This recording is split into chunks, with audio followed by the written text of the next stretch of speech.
Database migrations is an essential part of app development. With Supabase CLI, we can easily manage our database migrations. Let's take a look at how we can do that. With your local Supabase instance running, create your tables. This can be done through either the table editor or the SQL editor.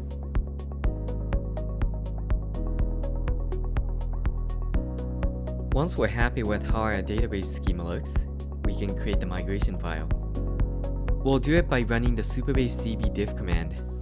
This command will scan through our schema and generate SQL files in our project directory.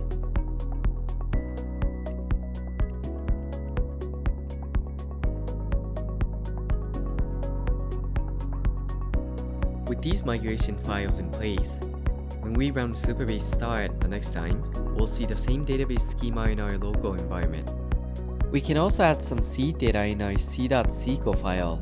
Any SQL we add in this file will run after the migration executes on startup, so we can use it to populate the table with some dummy data. Later in our app development stage, if we want to, let's say, add a column, we can do so.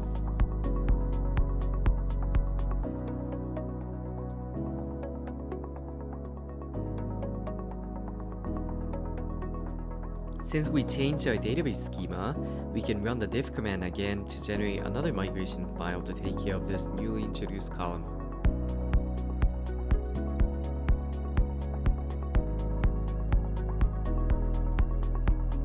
And that is how we can keep track of our database changes over time across our team. We'll take a look at how we can push those changes to our remote Supabase instance in the coming episodes.